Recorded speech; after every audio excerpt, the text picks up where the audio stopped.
Welcome to all to this tutorial session on rapid risk screening of specified dams। तो इस session में हम सीखेंगे कि कैसे रैपिड रिस्क स्क्रीनिंग के वेब टूल में अपनी एंट्रीज को फिल करना होता है। तो सबसे पहले आप ये जो रैपिड रिस्क की यूआरएल आईडी है rrssd.cwc.gov.in, इस पर जाकर जो भी यूजर नेम और पासवर्ड है उसको एंटर करेंगे। यहाँ पर आज के इस सेशन के लिए I have chosen a random dam, so I have used the username and password for that random dam and from there I will log in।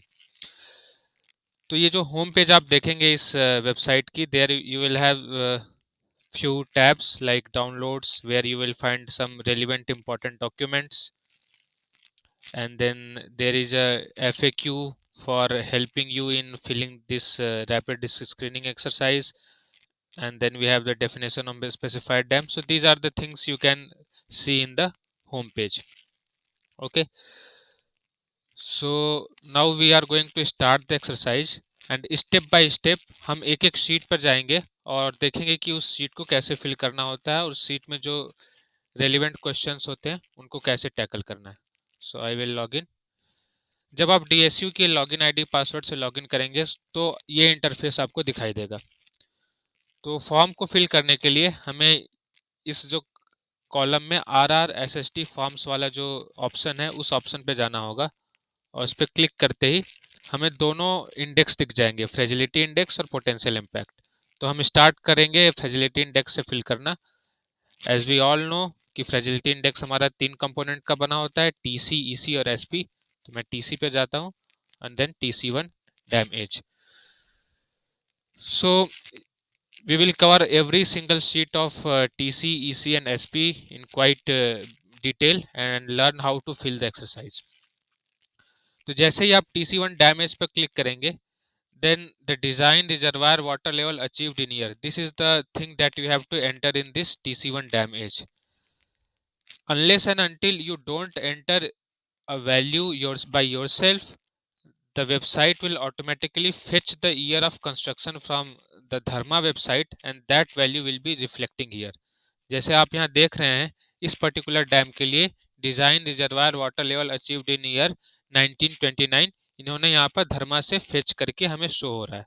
But if you want to edit it you can edit it as well. So let's say that I am not editing it, I am assuming that this information is correct to the best of my knowledge. So the dam age in year will be automatically reflected by subtracting the current year from this given year। And then the second question that you have to answer is that क्या आपके dam में initial filling के time पर first filling में कोई dam safety issues observe हुए थे कि नहीं। Dam safety issues like sink holes, excessive seepage और etcetera. So you have to tell whether yes or no। Let's say I am choosing that yes, my dam faced some dam safety issues during the first filling। Now the relevance of this dam age sheet is that हम सभी जानते हैं हमने कि कोई भी soil का जब मूवमेंट होता है वाटर में, so it takes some time to reach the steady state.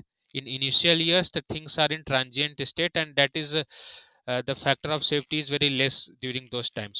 So that's why this sheet TC1 dam age captures that information that if your dam age is quite less, then it must not have attained the steady state seepage condition and that's why the risk factor will be a bit higher। तो यहाँ पे दो ही question का answer हमें करना है इस sheet में। इस दो क्वेश्चन का आंसर करते ही आपको सेव बटन पे क्लिक करके इस स्कोर को सेव करना होगा। लेकिन यहाँ पे एक सावधानी आपको रखनी होगी, हर एक शीट में कमेंट सेक्शन का एक बॉक्स दिया हुआ है। जब तक आप कमेंट सेक्शन में कुछ फिल नहीं करते तब तक आप अपने स्कोर को सेव नहीं कर सकते। This comment section is mandatory. In this comment section you have to answer that why you have chosen a particular option. Let's say यदि हमने यहाँ पे चूज किया है कि my dam face dam safety issues, then I have to write the evidence that what type of dam safety issues my dam faced during the first filling। So something you have to write to justify the answer given in the particular sheet। So since it is a tutorial session I am just writing okay, but when you do this exercise you have to write the exact reasoning behind your answer। So after writing this you can save your answer, and one more feature has been given, you can upload any supporting evidence or document which justifies your answers. So although this thing is not mandatory, लेकिन यदि आपके पास कोई supporting evidence है तो वो भी आप यहाँ पर अपलोड कर सकते हैं। ठीक है, तो इसके बाद मैं सेव पे क्लिक करूंगा और सेव पर क्लिक करते ही मेरा TC1 डैमेज कंप्लीट हो गया। Now there are two options to move forward. हमें TC1 से TC2 में जाने के दो तरीके हैं। या तो आप ऊपर के टैब से सीधे TC1 से TC2 में चले जाएं, या फिर यहाँ पे एक नेक्स्ट का ऑप्शन आता है, यहाँ पे नेक्स्ट पे क्लिक करके आप TC1 से TC2 में जा सकते हैं। ठीक है, अब देखिए एक चीज और आपको यहाँ पे बतानी जरूरी है कि हर सीट के टॉप में उस सीट का नाम है और उस नाम के बगल में एक आई का एक सिंबल है। उस आई के सिंबल पर जैसे ही आप क्लिक करेंगे आपको उस पर्टिकुलर सीट की मैक्सिमम स्कोर्स दिख जाएंगे। तो जैसे मैंने यहाँ पे आई पे क्लिक किया तो ये टेबल मेरे पास आई, तो यहाँ पे मैक्सिमम स्कोर इस सीट का कितना है 16। तो मेरी इस सीट में जो पर्टिकुलर नंबरिंग होगी वो आउट ऑफ 16 होगी। तो ये हर सीट में आप जाएंगे तो ये आई का सिंबल होगा, वहां पे क्लिक करके आप उस पर्टिकुलर सीट का मैक्सिमम स्कोर देख सकते हैं, जिससे आपको आइडिया लग जाएगा कि आपका डैम उस मैक्सिमम स्कोर के रिलेटिव कहाँ स्टैंड करता है। ठीक है, तो TC2 IDF में सबसे पहले हमें ये चूज करना होगा कि हमारा डैम PMF के लिए डिजाइन हुआ है या SPF के लिए या 100 ईयर फ्लड के लिए। तीनों ही सेट ऑफ कंडीशन के लिए अलग अलग सेट ऑफ क्वेश्चंस आपको आएंगे और different set of numbering patterns भी हैं। लेट्स से यदि मैं 100 ईयर फ्लड चूज करता हूं तो मेरे पास दो क्वेश्चन आएंगे कि weather the estimate of 100 year flood was derived from the sample longer than 50 year or it was derived from the sample shorter than 50 year. If I choose my design flood is SPF, then these set of questions will appear. So first set of question is based upon कि हमारा SPF कब revise हुआ था, whether it was revised more than 10 years ago और recent revision है। और दूसरा जो है वो ये है कि हमारा जो हाईएस्ट रिकॉर्डेड इनफ्लो है वो SPF का कितना परसेंटेज है। So these are the questions that will appear. So the first thing that you will have to do is to select the inflow design flood. Okay, after selecting the inflow design flood you will encounter two sets of question. First is when was your inflow design flood revised, and second, what is the percentage of highest recorded inflow with respect to the PMF. So let's say I am at randomly choosing some option. So I have chosen here the highest recorded inflow is more than 30% of the PMF. So if you are choosing this option you have to justify here.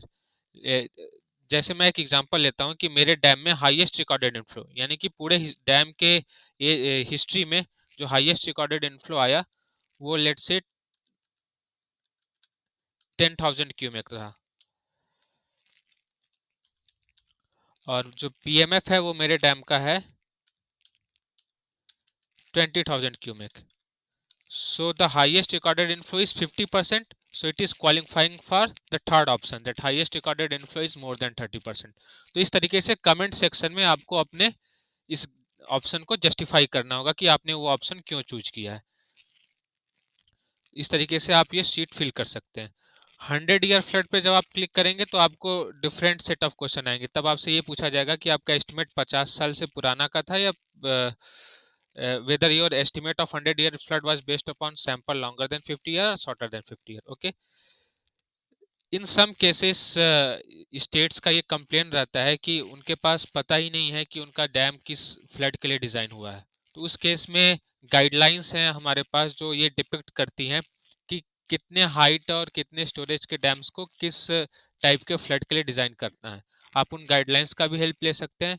तो यहाँ पे ये देखा गया है कि ज़्यादातर जो डैम्स जो ओल्ड एज डैम्स है, काफ़ी ओल्ड एज डैम्स और उनकी हाइट और स्टोरेज कम है, तो there is a high probability that they would have been design for 100 year flood.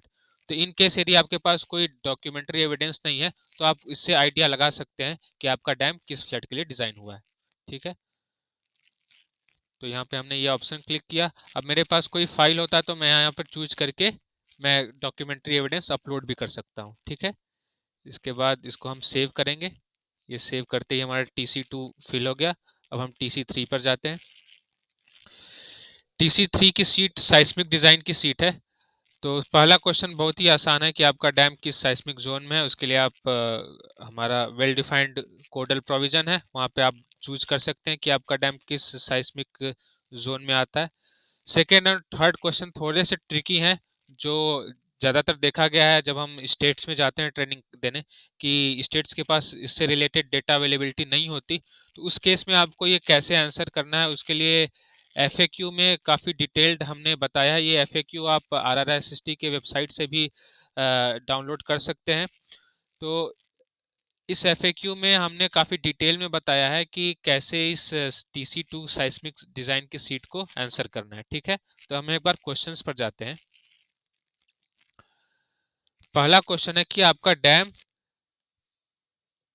का design status, seismic design status. So whether your dam has been design in accordance with the current seismic standard or it has been designed applying seismic standards at the time of design but not meeting the current design. It is designed at the time of construction but not meeting the current standards. So इस तरीके के permutation and combination करते हुए आपको 4 option दिए गए हैं। तो यदि आपके पास आपके सिस्मिक डिजाइन पैरामीटर्स हैं, वो अल्फा एच की वैल्यू है, तो आप अपने उस अल्फा एच की वैल्यू को, जो NCSTP की गाइडलाइंस हैं, national committee on seismic design parameters, NCSTP ने हमें चारों सिस्मिक जोन के लिए एक अपर लिमिट दी हुई है अल्फा एच की। जैसे इस एफएक्यू में आप देख पा रहे हैं, सिस्मिक जोन 2 के लिए 0.08 जी है, सिस्मिक जोन 3 के लिए 0.12 जी है। तो आप अपने अल्फा एच की वैल्यू को इन अल्फा एच की वैल्यू से कंपेयर करके ये आइडिया लगा सकते हैं कि आपका seismic design standard current seismic design standard को कितना मैच कर रहा है या कितना डिविएट हो रहा है। लेट्स से मेरा डैम सिस्मिक जोन 4 में लाई करता है और मेरा डैम डिजाइन हुआ है अल्फा एच 0.15 जी के लिए, तो it is less than 0.18 ji. So what option I will choose that dam design not meeting current standards, but it may be possible that it would have made the standards at the time of construction. तो या तो मैं third option पे जाऊंगा या fourth option पे जाऊंगा। First और सेकंड ऑप्शन नहीं हो सकता, क्योंकि मेरा dam current seismic design standard से डिजाइन नहीं हुआ है। ओके, तो ये तो तब हुआ जब आपके पास अल्फा एच की वैल्यू है, बट ज़्यादातर केसेस में ये देखा गया है कि डैम ओनर्स के पास अल्फा एच की वैल्यू भी नहीं होती। तो यदि अल्फा एच की वैल्यू भी नहीं है, तो उस केस में आप 1971 का एक रेफरेंस ईयर ले सकते हैं, क्योंकि 1971 में सिस्मिक डिज़ाइन कोड बहुत ही ज़्यादा चेंज हो गए थे। तो आप 1971 का रेफरेंस ईयर लेके एक जुडिशियस और लॉजिकल रीजनिंग लगा के आप चूज कर सकते हैं कि आपका डैम इन चारों ऑप्शन में कहाँ स्टैंड करता है। ठीक है, तो यदि आपका डैम से फॉर एग्जांपल सिस्मिक जोन 5 में है और 1971 के पहले डिजाइन हुआ था, तो ये काफी क्रिटिकल कॉम्बिनेशन हो गई, तो आप फोर्थ या थर्ड ऑप्शन दे देंगे। लेकिन लेट्स से यदि आपका डैम 1971 के बाद डिजाइन हुआ और वो सिस्मिक जोन 2 और 3 में लाई करता है, तो आप उसको फर्स्ट या सेकंड ऑप्शन दे सकते हैं। तो ये टेक्निक आपको तब यूज करनी है जब आपके पास अल्फा एच की वैल्यू ना हो। यदि आपके पास अल्फा एच की वैल्यू है, तो डायरेक्टली आप यहाँ से कंपेयर कर लेंगे। ओके, तो मैं यहाँ पे किसी पर्टिकुलर डैम के कुछ आपको ट्रेनिंग पर्पज से एट रैंडमली कुछ वैल्यू फिल करते करते हुए जा रहा हूँ। थर्ड क्वेश्चन है defensive measure for seismic hazard. So ये भी काफ़ी डिटेल्ड प्रोविजन है कि हम कैसे पता करें कि हमारे डैम के पास डिफेंसिव मेजर्स हैं, appropriate defensive measure to mitigate the seismic hazard और नॉट। तो ये भी हमारे एफएक्यू में बहुत ही डिटेल्ड एक्सप्लेन किया गया है कि एम्बैंकमेंट डैम्स के लिए क्या डिफेंसिव मेजर्स होते हैं और कंक्रीट डैम के लिए क्या डिफेंसिव मेजर्स है। इन डिफेंसिव मेजर्स के बेसिस पे आप अपने डैम की स्कोरिंग कर सकते हैं, और ये एफएक्यू अपने आप में सेल्फ एक्सप्लेनेटरी है, आप इसको पढ़ के आसानी से ये फिल कर सकते हैं। ओके, और यहाँ पे आपको कमेंट सेक्शन में लेट से आपके पास कुछ अल्फा एच की वैल्यू है, तो आप अल्फा एच की वैल्यू यहाँ पे टाइप करके जो भी है लिख सकते हैं, ताकि आपकी स्कोरिंग जस्टिफाई हो जाए। इसके बाद हम देखिए, यहाँ भी आप इस सीट में भी जाएंगे तो आपको इस सीट का पर्टिकुलर स्कोरिंग पैटर्न इस आई वाले सिंबल पर क्लिक करने के बाद दिख जाएगा। तो ये करते हुए हम इसको आगे बढ़ते हैं। तो इस तरीके से हमारा ये TC3 भी फिल हो गया। अब हम आते हैं TC4 पे।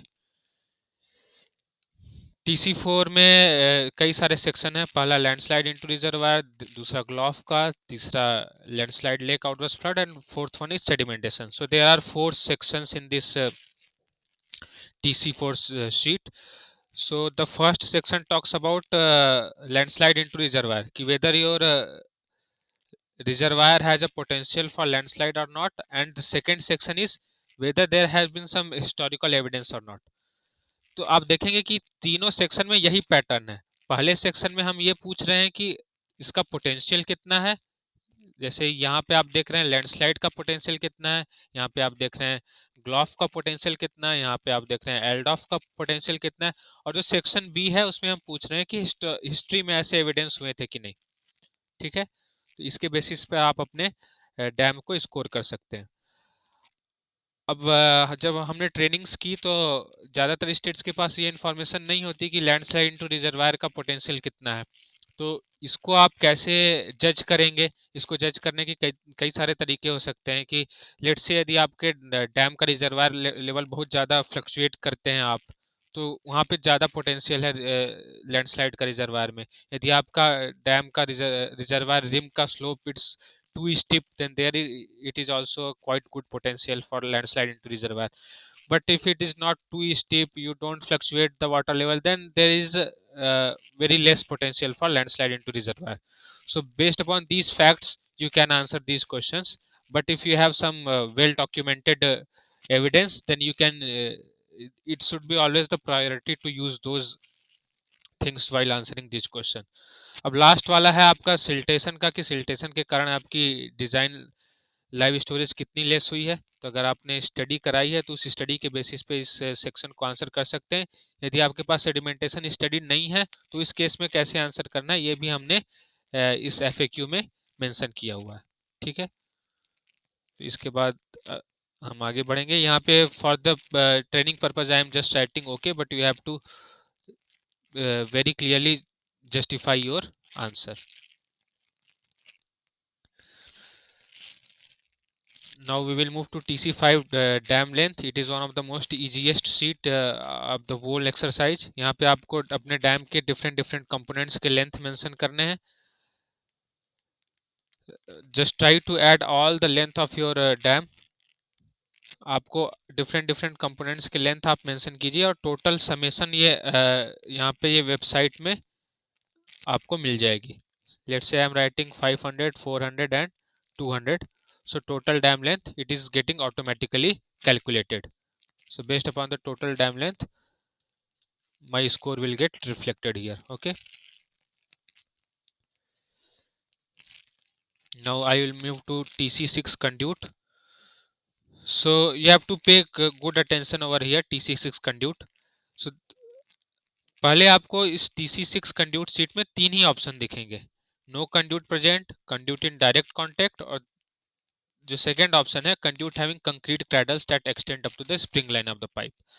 तो यदि आप फर्स्ट और थर्ड ऑप्शन क्लिक करते हैं, ये फर्स्ट और थर्ड ऑप्शन क्या है, बेस्ट और वर्स्ट ऑप्शन है। First option no conduit present best, और थर्ड ऑप्शन है कंड्यूट आपका डायरेक्ट कांटेक्ट में है और वो एम्बैंकमेंट को पेनिट्रेट करता है, ये वर्स्ट ऑप्शन है। तो फर्स्ट और थर्ड ऑप्शन पे क्लिक करते ही आपका ये TC6 कंड्यूट का एक्सरसाइज कंप्लीट हो जाएगा, आपको एक स्कोर असाइन हो जाएगी। वो फर्स्ट ऑप्शन करेंगे तो 0 स्कोर असाइन होगी और सेकंड थर्ड ऑप्शन करेंगे तो 15 स्कोर असाइन होगा।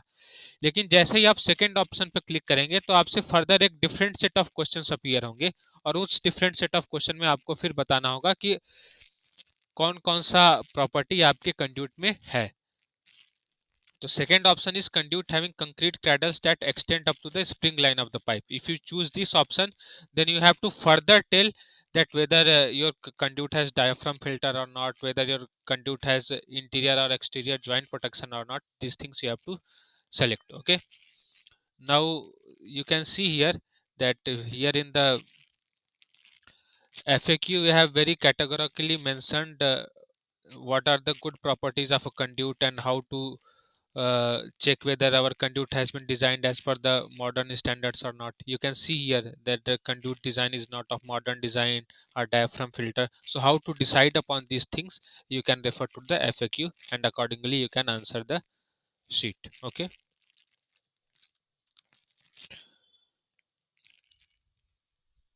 now we have completed the exercise of TC6 conduit.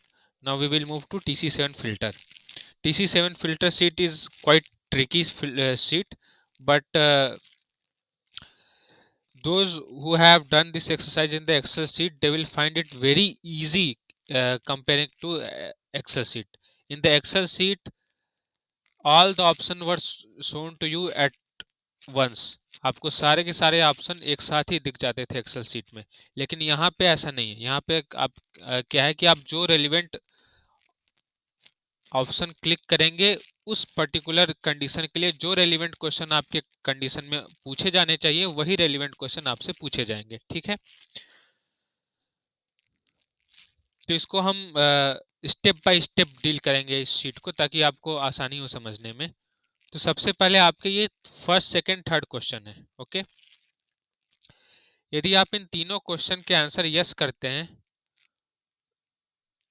Okay, यदि आप इन तीनों क्वेश्चन के आंसर यस करते हैं तो आपका स्कोर 0 असाइन होगा और आपका ये TC 7 फिल्टर शीट कंप्लीट हो जाएगी, क्योंकि ये तीनों काफ़ी एक अच्छे फिल्टर की कैरेक्टरिस्टिक्स हैं और it means that your filter is working in a good condition. Okay, but if any of these three, please carefully listen the word any of these three, not all the three. If any of these three has an answer of no, then further two more question will appear, question number 4 and 5. Okay,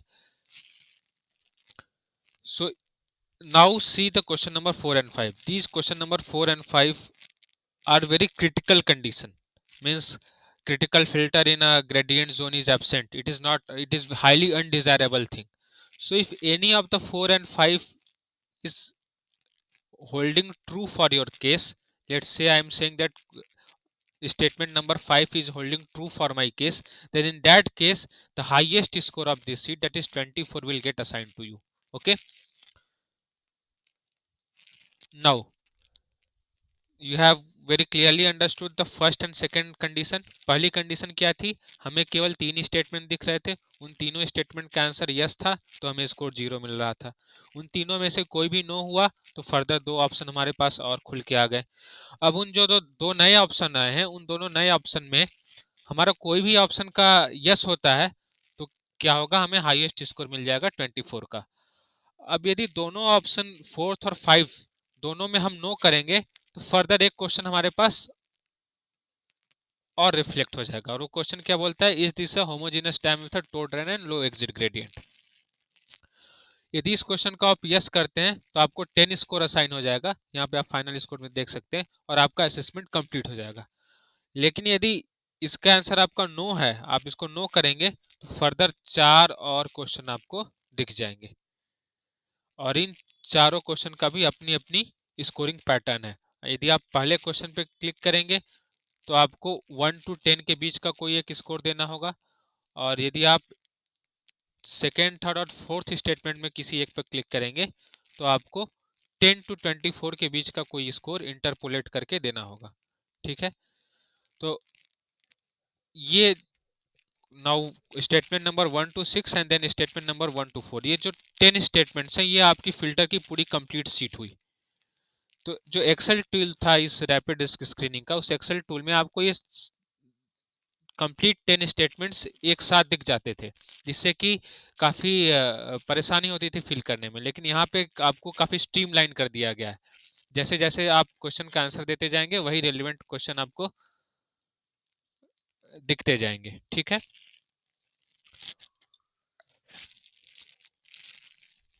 अब देखिए, अब जो concrete dams होते हैं, concrete dam में तो filter होता ही नहीं, तो वो सीधे ही ये क्लिक कर देंगे this section is not available in the dam, और उनसे फिर कोई क्वेश्चन इससे रिलेटेड नहीं पूछा जाएगा, और उनका ये सीट का असेसमेंट पूरा हो जाएगा। तो जैसे ही आप ये ऑप्शन टिक करते हैं वो सारे क्वेश्चंस डिसअपीयर हो जाएंगे। ठीक है, मैंने इसको अनचेक किया और लेट से मैं यहाँ पे क्लिक करता हूँ, तो स्टेटमेंट नंबर 2, 3 और 4 के लिए क्या दिया गया है कि score between 10 and 24 should be assigned. तो मुझे यहाँ पे 10 और 24 के बीच कोई एक स्कोर असाइन करना है। अब ये 10 और 24 के बीच स्कोर कैसे असाइन करना है, कैसे इंटरपोलेट करना है, वो डिपेंड करता है कि आपके डैम में जहाँ पे फिल्टर होने चाहिए as per the codal provisions वो फिल्टर्स हैं या नहीं, या फिर उन फिल्टर की जो थिकनेस या हाइट, ये सारी जो क्राइटेरिया हैं वो कोडल प्रोविजन के अकॉर्डिंग मीट कर रही है कि नहीं। तो वो सब जज करने के लिए हमने अपने एफएक्यू में काफ़ी डिटेल्ड उसको एक्सप्लेन किया हुआ है, आप उसको गो थ्रू करके इंटरपोलेशन कैसे करना है वो समझ सकते हैं। तो मैंने यहाँ पे 15 इसको यहाँ पे कर दिया। अब देखिए जैसे यहाँ पे लिखा हुआ है स्कोर बिटवीन 10 एंड 24, यदि मैं इसको 10 से कम स्कोर दूंगा तो ये एक्सेप्ट ही नहीं करेगा। जैसे देखिए मैंने 9 स्कोर दिया और सेव पर दी मैं क्लिक किया तो यहाँ पे एक वार्निंग मेरे पास आ गई कि please enter a value between 10 to 24। So I have to enter that value, let's say I am entering 16।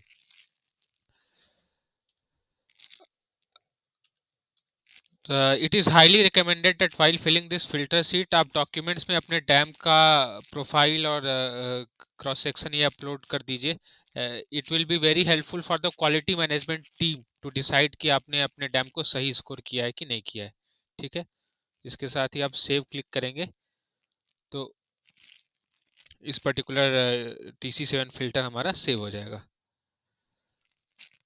तो फिर से हमें यहाँ पे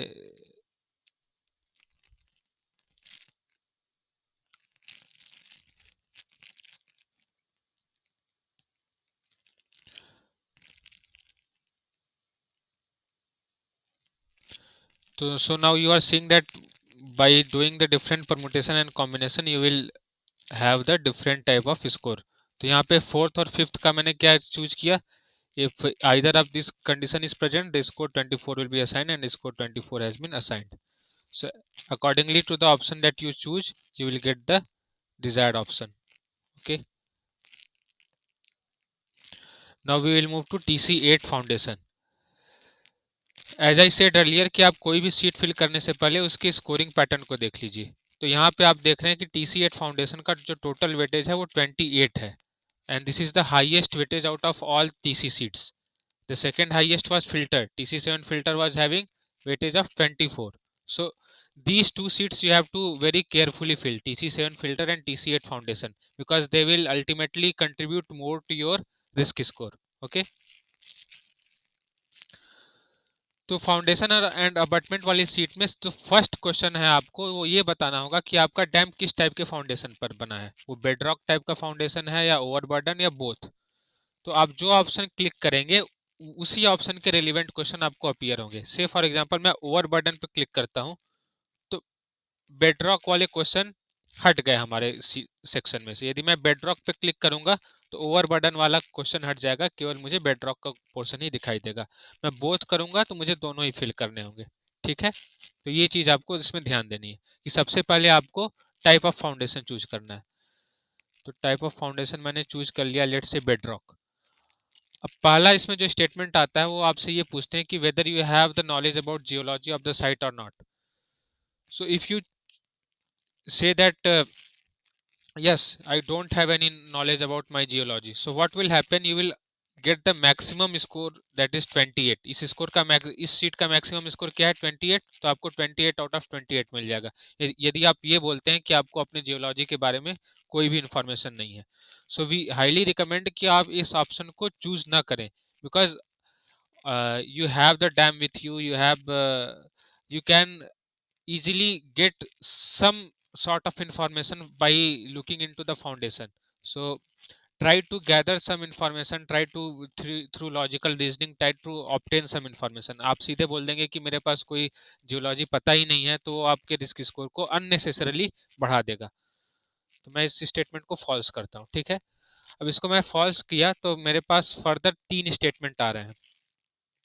ये 3 स्टेटमेंट क्या कहते हैं कि foundation composed of inadequately treated karstic limestone, highly weathered और फ्रैक्चर्ड रॉक, और foundation composed of inadequately treated rock with gypsum.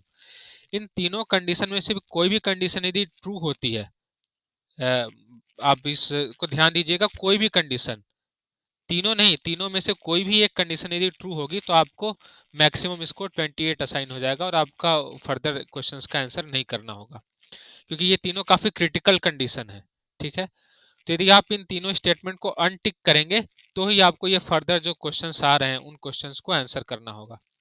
तो उसके बाद आपका पहला क्वेश्चन आएगा परमेबिलिटी का, दूसरा आएगा शियर स्ट्रेंथ और बियरिंग कैपेसिटी का, then foundation preparation, then seepage cut off, and then you have joints, drainage system, and likewise you have to answer these questions regarding this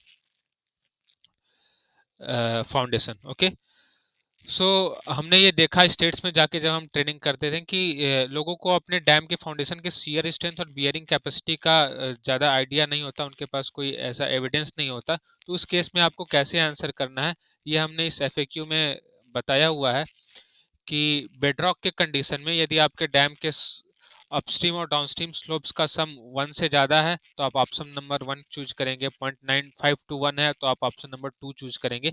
ये आपको जस्ट हेल्प करने के लिए है कि इन केस यदि आपके पास शियर स्ट्रेंथ और बियरिंग कैपेसिटी की वैल्यू नहीं है, यदि आपके पास वैल्यू है तो आप उन वैल्यूज को ही प्रेफर करेंगे आंसर करने के लिए, ठीक है। और भी जो इसमें सारे क्वेश्चंस हैं लाइक सीपेज कट ऑफ का और ड्रेनेज सिस्टम का, उनमें कैसे आपको आंसर करना है ये भी इस TC8 फाउंडेशन की जो FAQ का सेक्शन है उसमें आपको एक्सप्लेन किया गया है। तो आप इसको एक बार गो थ्रू कर लेंगे तो आंसर करने में आपको आसानी होगी। इसमें से कुछ क्वेश्चंस आपको सीपेज कट ऑफ अपनी डैम की ड्राइंग देख के पता चल जाएगी।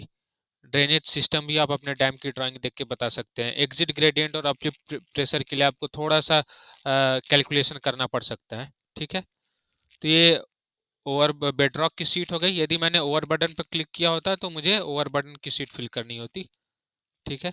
तो यहाँ यदि मैं बोथ पे करूँगा कि मेरा डैम का foundation both type of foundation को केटर करता है तो मुझे दोनों सेक्शंस को फिल करना होगा, ठीक है। इसको मैंने ओके किया और सेव।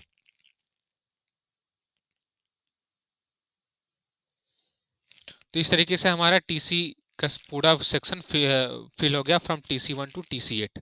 अब हम आएंगे EC सेक्शन पर। आप यहाँ पे देख रहे हैं इस कॉलम में TC के बाद क्या आ गया, EC। तो EC पे मैंने क्लिक किया।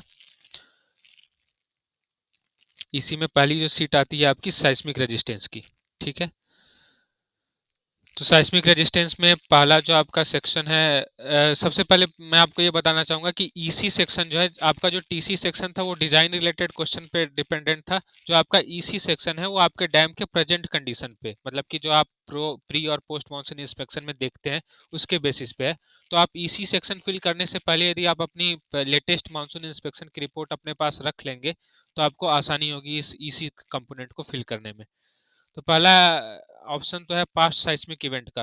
तो पास्ट साइस्मिक इवेंट, जो भी हमारे कंट्री में मेजर साइस्मिक इवेंट्स हुए हैं वो हमने इस FAQ में Himalayan frontal arc, peninsular India और नॉर्थ ईस्टर्न रीजन, ये तीनों का स्पेसिफाई कर दिया है। आप यहाँ से आइडिया लगा सकते हैं कि आपके डैम ने कोई मेजर अर्थक्वेक फेस किया है कि नहीं, और यदि फेस किया था तो उसने कैसा परफॉर्म किया, वो आप अपने डैम के डेटा के अकॉर्डिंग कर ये ऑप्शन चूज कर लेंगे। अब दूसरा है रेजिलियंस टू साइस्मिक इवेंट। तो इसमें ये आपसे पूछा गया कि आपका डैम टाइप क्या साइस्मिक इवेंट के लिए रेजिलियंट है कि नहीं। तो इसमें हमने FAQ में बताया हुआ है कि जो embankment dams with good amount of freeboard होते हैं वो they are more resilient in comparison to embankment dam with less amount of freeboard. Similarly concrete dams are more resilient with respect to embankment dams. तो उनके basis पे आप इनको answer करना होगा। और यहाँ पे जो ऑप्शंस लिखे हुए हैं ये ऑप्शन सबसे अपने आप में सेल्फ एक्सप्लेनेटरी है। जैसे पहला ऑप्शन है कि यदि आपका डैम कंक्रीट ग्रेविटी डैम है और एम्बैंकमेंट डैम विथ फ्रीबोर्ड तो आप बोलेंगे कि आपका डैम टाइप रेजिलिएंट है, ठीक है। अगर ऐसा नहीं है तो लेस रेजिलिएंट, अकॉर्डिंगली आप अपने ऑप्शन को चूज कर लेंगे। And third one is that whether your dam require any upgrade और नॉट। तो जैसा कि आप देख रहे हैं कि यदि आपके पास डेटा अवेलेबल है तो आप उस डेटा के अकॉर्डिंग ऑप्शन को फिल कीजिए। यदि आपके पास डेटा नहीं है तो आपने हमने जो FAQ दिया है उस FAQ के बेसिस पे जो बेस्ट ऑप्शन हो सकता है उसको चूज कीजिए, थोड़ा सा अपना लॉजिकल रीजनिंग लगा के, ठीक है। अब इस सीट में मैं एक चीज और आपको बताना चाहूंगा। जैसे हमने इस सीट को सेव कर दिया, सेव करने पे लेट से मुझे यहाँ पे 6 स्कोर असाइन हुई, लेकिन मैं इस 6 स्कोर से अनसेटिस्फाइड हूँ। मुझे लगता है कि मेरे डैम को इसमें कम स्कोर मिलना चाहिए, ज़्यादा स्कोर मिलना चाहिए। तो आप यहाँ पे एडिट फाइनल स्कोर बटन का यूज करके अपने स्कोर को एडिट भी कर सकते हैं। मैं देखिए यहाँ पे कैलकुलेटेड स्कोर तो 6 आया, मैं इसको 6 से बढ़ा या घटा सकता हूँ। लेट से मैं इसको घटा के 4 कर दिया। बट इस कंडीशन में आपको प्रॉपर जस्टिफाई करना पड़ेगा कि आपने अपने सीट के स्कोर को क्यों चेंज किया। आपको ऐसा क्यों लगा कि आपके डैम को इस सीट में थोड़ा कम स्कोर करना चाहिए या थोड़ा ज़्यादा स्कोर करना चाहिए। तो वो आपको जस्टिफाई करने के बाद आप अपने इस सीट के स्कोर को चेंज कर सकते हैं। जैसे मैंने देखिए यहाँ पे चेंज किया, अब मैं सेव फाइनल स्कोर पे करूँगा तो आप यहाँ पे देख रहे हैं कैलकुलेटेड स्कोर तो 6 था बट फाइनल स्कोर 4 होके ये सेव हो गया। मैं नेक्स्ट पे जाऊँगा। नेक्स्ट है आपका EC2 available flow discharge capacity. यहाँ पे केवल आपको परसेंटेज इनपुट करना है। परसेंटेज किस चीज़ का इनपुट करना है? Input percentage of available discharge capacity as the percentage of design discharge capacity. यानी कि आपका जो डिजाइन हुआ था जो डिस्चार्ज कैपेसिटी, उसमें कितना रिडक्शन आया है जो आज के डेट में अवेलेबल है। तो वो रिडक्शन किन रीजंस के कारण हो सकता है? Reduction due to downstream channel capacity और आउटसाइड इंटरवेंशन और other circumstances. So let's say for example my dam was designed for design discharge capacity was 1000 and the available discharge capacity is 600. So what I will write here? 60%. So you have just to write the enter the percentage. आपको केवल percentage input करना है और इस percentage के basis पे आपका score calculate होके आ जाएगा। ये आपको पैटर्न दिया गया है कि कितना परसेंटेज रहेगा तो आपको कितना स्कोर मिलेगा। ठीक है, तो ये हमारा सेव हो गया। Now we will move to EC3 flow discharge equipment. ये आपकी जो सीट है EC3 की, this is the sheet based upon your hydromechanical equipment. जो आपके गेट्स होते हैं और फ्लो डिस्चार्ज इक्विपमेंट, उनके बेसिस पे है।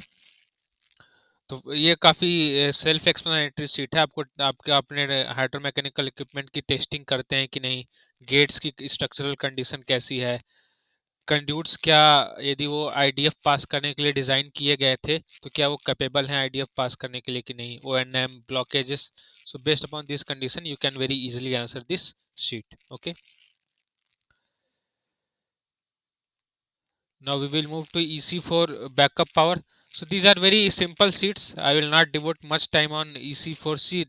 TC is quite bit technical, so I devoted much time on TC section, but EC is very straightforward based upon your present condition of the dam.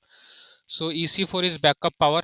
So simply if you have no backup power और backup power based upon that you can choose the option. इसमें एक चीज आपको ध्यान रखनी है कि यदि आपके डैम साइड पर बैकअप पावर है तो आप पहला ऑप्शन चूज करेंगे और आपका एक्सरसाइज कंप्लीट हो जाएगा। लेकिन लेट्स से यदि आपके पास डैम साइड पे बैकअप पावर नहीं है तो आपसे फर्दर पूछा जाएगा कि क्या आपके नेबरिंग साइड पर बैकअप पावर है कि नहीं। ओके, तो ये नेबरिंग साइड वाला क्वेश्चन तभी अपीयर होगा जब आप चूज करेंगे कि नो बैकअप पावर। ओके, यदि आपके साइड पे ही बैकअप पावर है तो नेबरिंग साइड की जरूरत ही नहीं है, तो वो आपसे नेबरिंग साइड वाला क्वेश्चन नहीं पूछा जाएगा। अब इसमें स्टेट्स का ये रहता है कि यदि हमारा डैम मैनुअली ऑपरेटेड है तो क्या बोल करें। तो ये ऑब्वियसली यदि आपका डैम मैनुअली ऑपरेटेड है तो बैकअप पावर की जरूरत ही नहीं है, तो आप उस केस में फर्स्ट ऑप्शन को चूज करेंगे। ओके, ये करते हुए हम इसको सेव करते हैं। इसके बाद आपका आता है EC5 access to dam site. ये भी सेल्फ एक्सप्लेनेटरी है, ये आप इजीली इसको फिल कर सकते हैं। आप अपनी इंस्पेक्शन रिपोर्ट में हम ये क्वेश्चंस पूछते हैं प्री और पोस्ट में, उसको देख के आप ये शीट फिल कर सकते हैं। And then we have EC6 concrete gravity dam.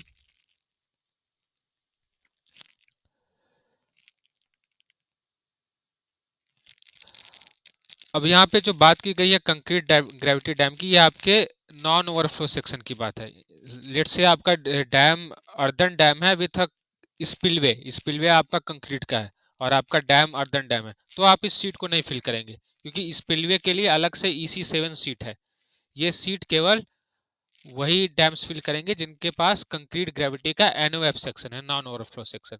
जिनके पास नहीं है वो सिंपली बोल देंगे this section is not available और सारे क्वेश्चन उनके डिसअपियर हो जाएंगे। तो लेट से मैं इस पे अनटिक करता हूँ। तो पहला क्वेश्चन आएगा क्रैकिंग का। तो इसमें दो सेक्शन है, स्ट्रक्चरल क्रैकिंग और नॉन स्ट्रक्चरल क्रैकिंग। तो स्ट्रक्चरल क्रैकिंग वो क्रैक्स होते हैं जो आपके कंप्रेसिव स्ट्रेंथ और टेंसाइल स्ट्रेंथ के एक्सीड करने से आते हैं, और नॉन स्ट्रक्चरल क्रैक्स वो क्रैक्स हैं जो आपके श्रिंकेज के कारण या कंक्रीट और वाटर के एक्सोथर्मिक रिएक्शन के कारण जो क्रैक्स आते हैं। ये सारा डिटेल आप जब जो होम पेज मैंने आपको दिखाया था, होम पेज में आपको कुछ डॉक्यूमेंट्स डाउनलोड सेक्शन में दिखे थे, उन डॉक्यूमेंट्स में आप जाएंगे तो रेफरेंस मैनुअल है इस रैपिड स्क्रीनिंग सीट का। उस रेफरेंस मैनुअल में आपको इस पर्टिकुलर एक एक सेक्शन की काफ़ी डिटेल्ड इंफॉर्मेशन दी गई है कि स्ट्रक्चरल क्रैक्स कैसे पता करें कि ये गिवन क्रैक स्ट्रक्चरल क्रैक है या नॉन स्ट्रक्चरल क्रैक है, वो उन रेफरेंस मैनुअल में दिया गया है। Then you have concrete deterioration, wet surface and leakage, leaching. These all question you will find in your inspection report. अब यहाँ पे जैसे डिस्प्लेसमेंट में एक टर्म है मिसअलाइनमेंट और दूसरा टर्म है differential movement. So both are different terms. Misalignment means rotation from its axis and differential moment means different value of movement of two different point. तो ये चीजें आप इसको फिल करेंगे. देन एंकर्स, यहाँ पर एक चीज एक्सप्लेन करनी वाली है और वो है इंस्ट्रूमेंटेशन वाला सेक्शन. तो इंस्ट्रूमेंटेशन वाले में दो सेक्शन है, सेक्शन ए और section B.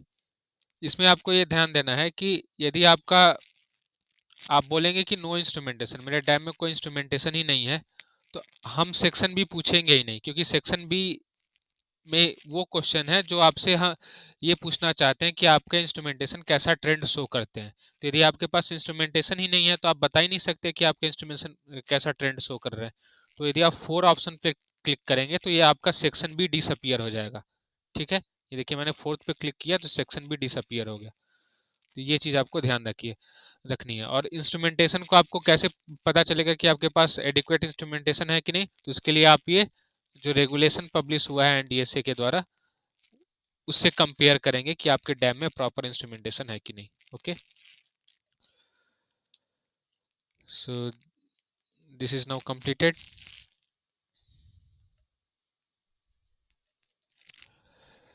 Now EC7 spillway structure. तो जिनका भी स्पिलवे स्ट्रक्चर है they will fill this sheet.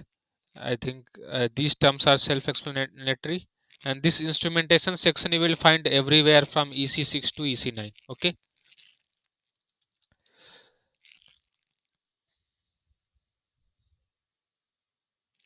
And then we have EC8 masonry dam. The question of concrete section and masonry section they are almost equal. जो आपको concrete वाले seat में जो question दिखे थे वही क्वेश्चन आपको मेसनरी वाले सीट में भी दिखेंगे. बस एक इसमें एडिशन होता है वो मोर्टार का, क्योंकि कंक्रीट आपका मेसनरी में मोर्टार भी होता है, तो मोर्टार का एक क्वेश्चन इसमें ऐड हो जाता है. बाकी इसके सारे क्वेश्चन कंक्रीट वाले ही होते हैं.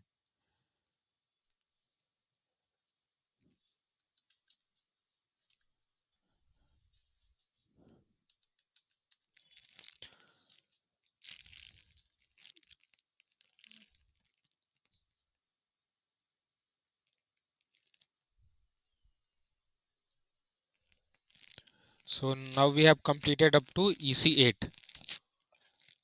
Now EC9 is having the highest weightage. आप अभी आपने देखा होगा कि TC में सबसे ज़्यादा वेटेज किसका था, TC8 फाउंडेशन का था 28. इसी तरह EC में सबसे ज़्यादा वेटेज है EC7.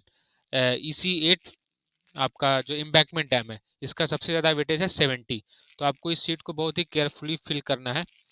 और इसमें स्लोप स्टेबिलिटी और आपके सीपेज रिलेटेड क्वेश्चंस हैं, mass movement, sink holes, boiling. ये बॉइलिंग कैसे डिटरमिन करें, सिंक होल और बॉइलिंग, और एग्जिट ग्रेडियंट कितना है हमारा, वो सारी चीज़ें आपको एफएक्यू में डिटेल में मिल जाएंगी. बट ये ऑलमोस्ट सिमिलर क्वेश्चन आपको आपके इंस्पेक्शन रिपोर्ट में भी देखेंगी, तो वहाँ से भी आप इसको एज ए रेफरेंस यूज करते हुए आंसर कर सकते हैं. और इसमें आप ये भी कर सकते हैं कि जैसे आपने कोई ऑप्शन चूज कर लिया कि से फॉर एग्जांपल मैंने चूज किया कि मेरे डैम में सिंक होल है, तो सिंक होल को मैं फिर यहाँ पे डॉक्यूमेंट एंड सपोर्टिंग एविडेंस में चूज करके सिंक होल की फोटो को भी अपलोड कर सकता हूँ. ठीक है, तो इस तरीके से आप अपनी स्कोरिंग को जस्टिफाई भी कर सकते हैं.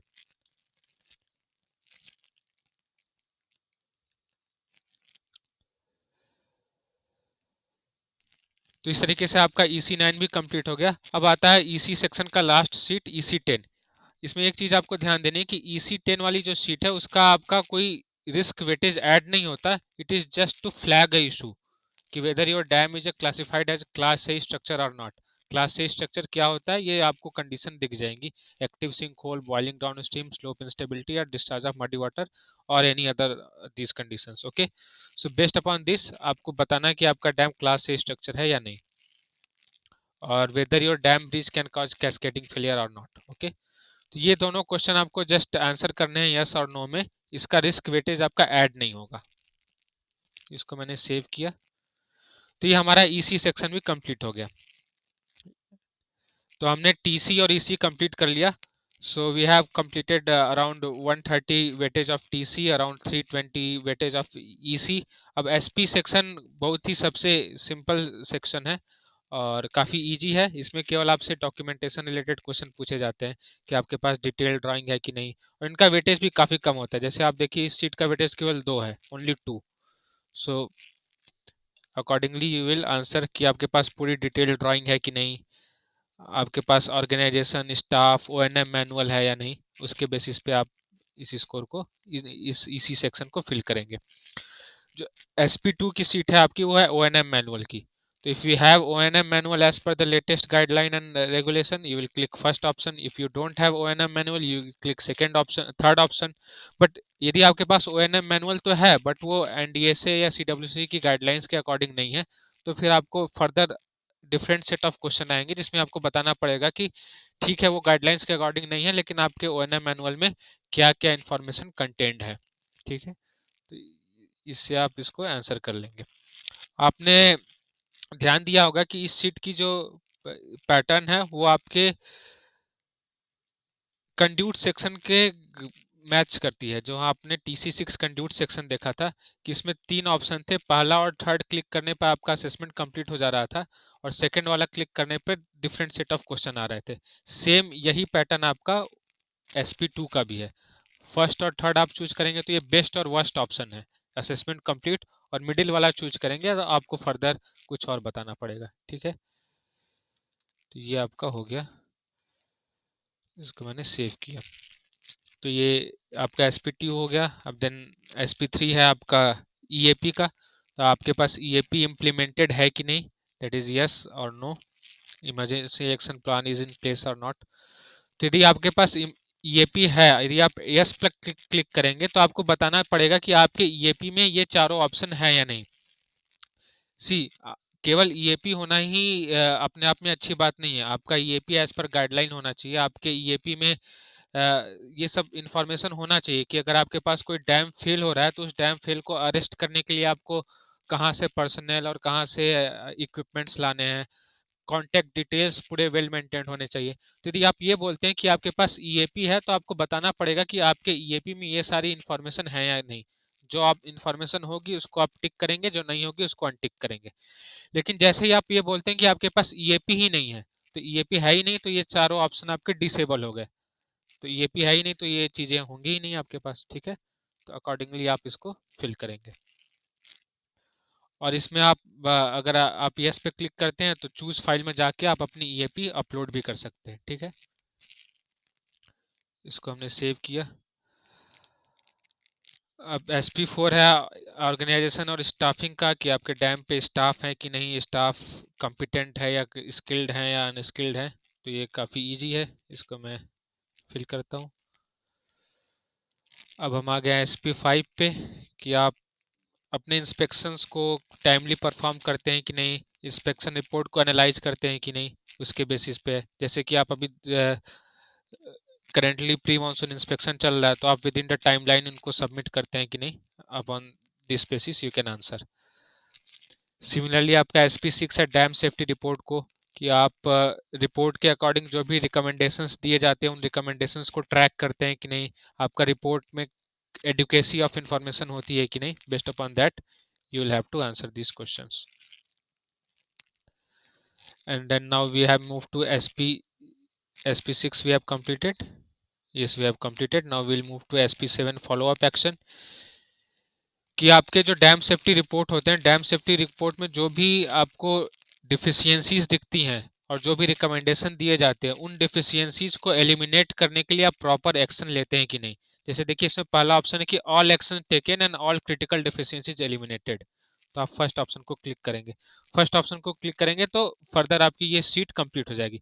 लेकिन जैसे ही आप ये बोलते हैं कि आपने प्लान तो बना लिया है कि कैसे उन डैम के डिफिशियंसीज को एलिमिनेट करना है लेकिन अभी एग्जीक्यूट नहीं किया है, तो फिर आपको फिर से बताना पड़ेगा कि आपने मतलब इनको अर्जेंसी बेसिस पे एड्रेस किया है कि नहीं और कब तक आप प्रायोरिटाइज करेंगे उनको। ठीक है, तो यदि आप बोलते हैं कि आपने सारे डिफिशियंसी एलिमिनेट कर दिए हैं या फिर आप ये बोलते हैं कि आपने कोई एक्शन लिया ही नहीं है, तो फर्स्ट और फोर्थ ऑप्शन में क्या होगा, आपका असेसमेंट कंप्लीट हो जाएगा और सेकंड और थर्ड ऑप्शन में आपको फर्दर पूछा जाएगा कि ठीक है आपने प्लान तो बना लिया बट आप कब तक करेंगे, आपने एक्टिविटीज को प्रायोरिटाइज किया है कि नहीं, वो भी आपसे फर्दर 2 सेट ऑफ क्वेश्चन पूछे जाएंगे।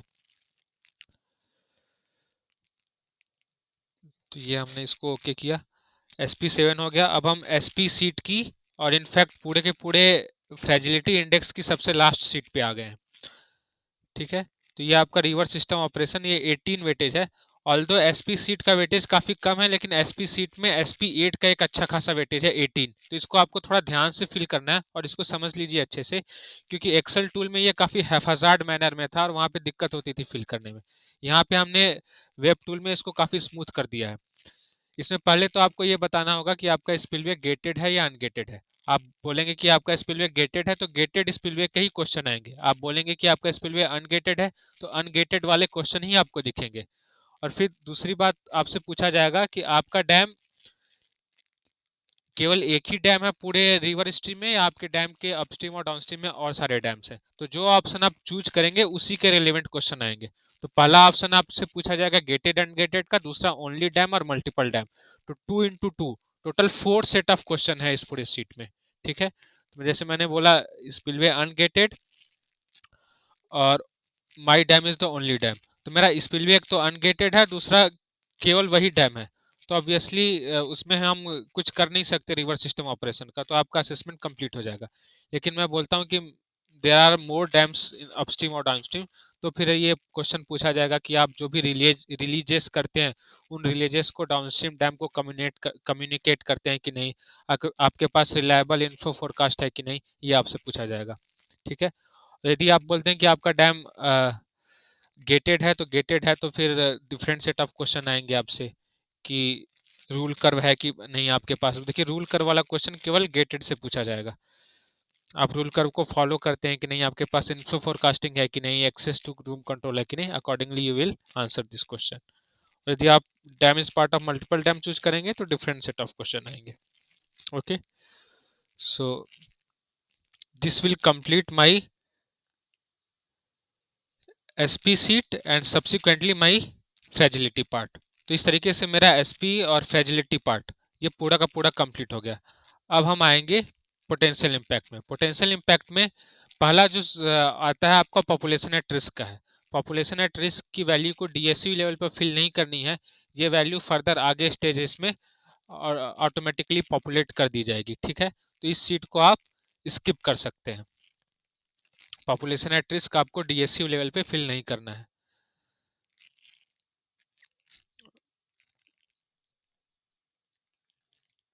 अब हम आएंगे PI2 इन्वायरमेंटल इम्पैक्ट पे। ओके, इसमें आपको ये बताना है कि यदि आपका डैम ब्रीच हुआ तो उसके डाउनस्ट्रीम में उसके एनवायरनमेंट पे क्या क्या इम्पैक्ट पड़ेंगे। तो क्या कोई प्रोटेक्टेड स्पेसीज हार्म होंगी, प्रोटेक्टेड एरियाज को कुछ होगा, morphological changes, loss of fish और वाइल्ड लाइफ। और तो आपको अपने डैम के डाउनस्ट्रीम का आइडिया होगा यदि आप DSU लेवल पे फिल कर रहे हैं, तो उसके बेसिस पे आप ये इसको ऑप्शंस को चूज करके आगे बढ़ जाएंगे।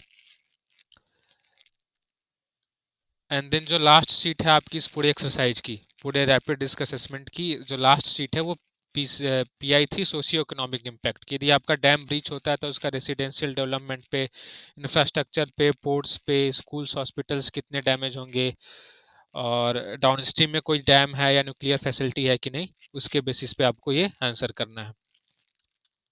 तो these statements of self explanatory, उसको आप रीड करके रेलिवेंट ऑप्शन चूज कर सकते हैं। तो इस तरीके से हमारा पूरा का पूरा सीट हमने फिल कर दिया है। अब बारी आती है इसको सबमिट करने की। DSU लेवल पर शुरू में हमने आपको लॉगिन करके दिखाया हुआ था, तो DSU यानी कि वर्किंग ग्रुप लेवल पे हमने इसको फिल किया। अब हम इसको सबमिट करेंगे। सबमिट करने से पहले आपको अपनी सारी सीट की समरी दिख जाएगी। ये देखिए TC में कितना स्कोर आया हमारा, EC में, SP में, FI PI, ये सारा स्कोर मुझे दिख पा रहा है समरी में। आपको याद होगा हमने साइस्मिक रेजिस्टेंस वाली सीट में फाइनल स्कोर को चेंज किया था, तो वो आपको यहाँ पे रेड कलर में रिफ्लेक्ट हो रहा है कि कैलकुलेटेड 6 आ रहा है, बट हमने फाइनल में इसको चेंज किया। तो ये भी आपको यहाँ पे दिखाई दे रहा है। फर्दर आपके कुछ कमेंट्स हैं तो आप कमेंट को एंटर कर सकते हैं। अगर कमेंट नहीं है तो जो भी आप यहाँ पे एंटर करके अपने से हायर ऑफिसर को आप इसको सबमिट करेंगे। तो जैसे हमने इसको वर्किंग ग्रुप यूजर लेवल पे फिल किया था, DSU is equivalent to working group user, तो हम इससे एक लेवल हायर ऑफिसर को सेंड करेंगे, यानी कि नोडल वर्किंग ग्रुप को।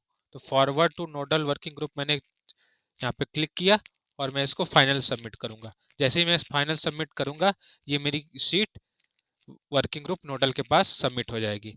और अगर उन्हें वो शीट करेक्ट लगी तो वो शीट को आगे STSO को फॉरवर्ड कर देंगे, और उन्हें कुछ लगा कि उसमें कुछ एडिट की ज़रूरत है तो वो आपको वापस लौटा भी सकते हैं। ठीक है, तो ये हमने इसको फाइनल सबमिट, एक बार आप कंफर्म कर सकते हैं, यस सबमिट इट। आप यस सबमिट इट पर क्लिक करेंगे तो आप यहाँ पर देख रहे हैं कि ये फॉर्म इनके नोडल वर्किंग ग्रुप को सबमिट हो गई है। तो ये रहा आपका पूरा का पूरा प्रोसीजर कि आपको इस वेब टूल में कैसे एंट्रीज को फिल करनी है। तो ये ज़्यादा टफ नहीं है। आप हमारे FAQ को एक बार गो थ्रू कर लीजिए, जो रेफरेंस मैनुअल है उनको गो थ्रू कर लीजिए, डैम के बेसिक डॉक्यूमेंटेशन है, आप थोड़ा सा अपना जुडिशियस लॉजिकल रीजनिंग लगाइए, और उसके द्वारा आप इस पूरे के पूरे सीट को बहुत ही आसानी से और कम समय में फिल कर सकते हैं। So I thank you all for patiently listening this. Now we will close this session.